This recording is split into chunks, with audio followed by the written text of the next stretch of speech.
Now, Sarah Chang asked her parents for a violin when she was 3.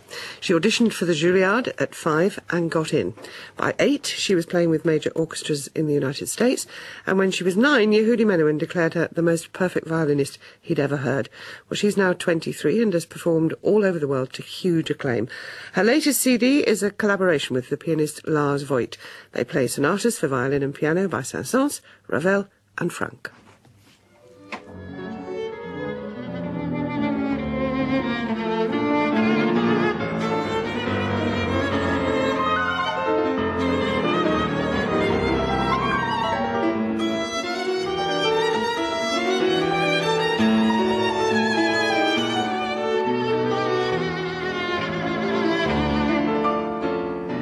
Sarah, what prompted that 3-year-old's request for a violin?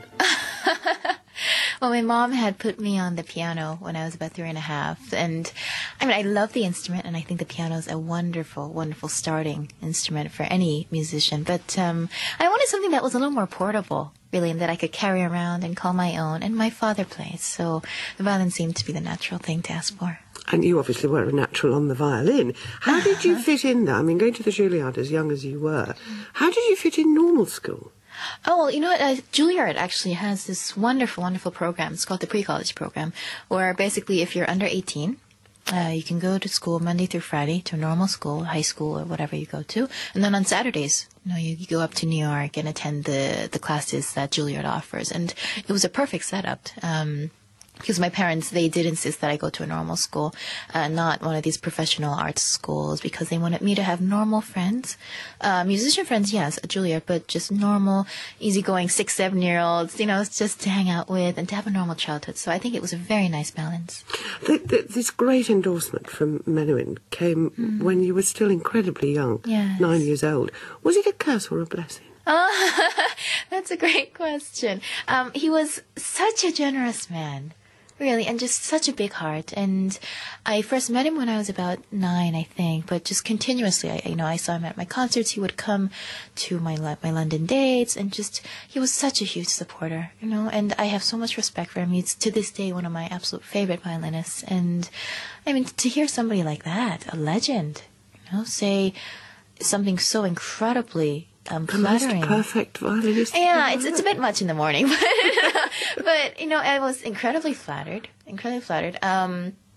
It's a huge quote, really, and it's a lot. For a 9-year-old, it is a lot. But I mean, I'm very, very grateful. I've got wonderful people that have basically, helped me, stay grounded. And I've had a wonderful team of, teachers and management and parents, and it's good. But the last time we met, we were trying to remember exactly how old you were. You were either 15 or 16.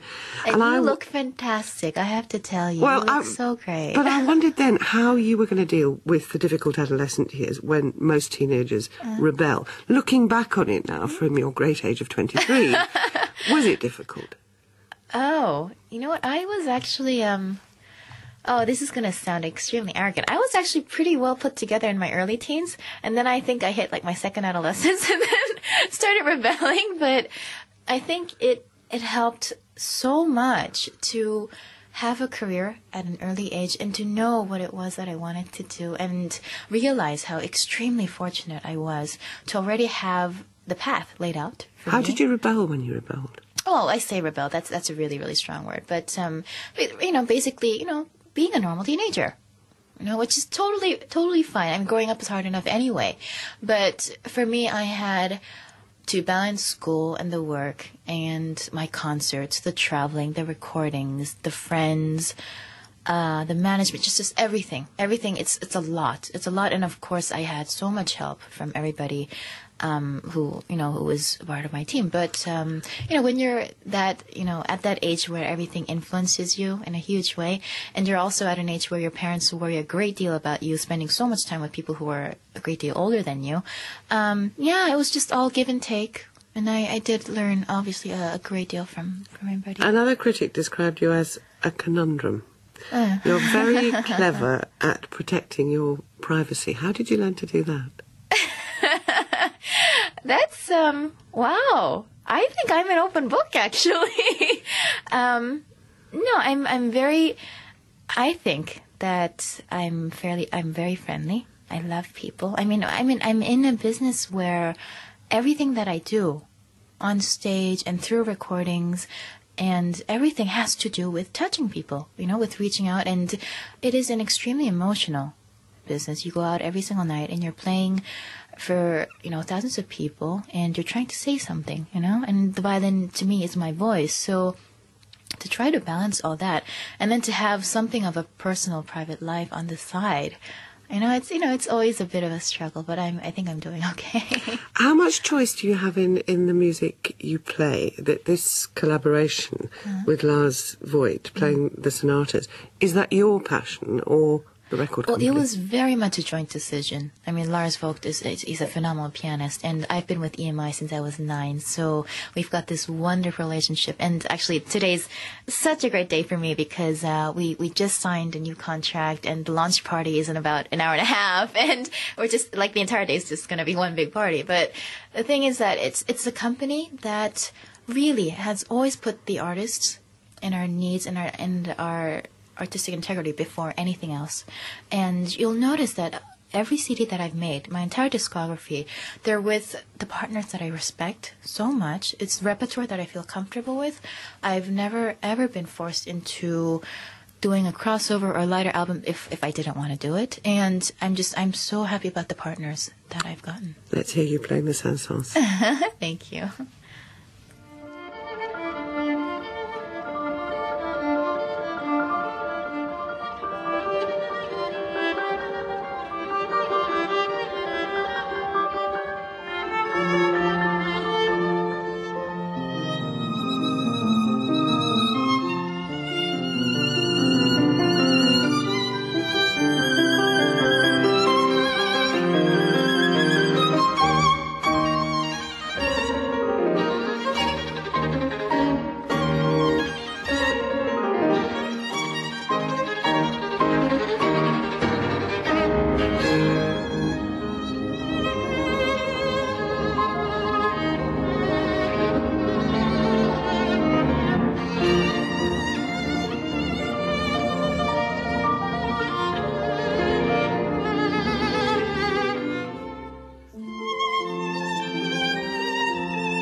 Part of Saint-Saens Sonata No. 1 in D minor. And Sarah Chang, thanks very much for being with us.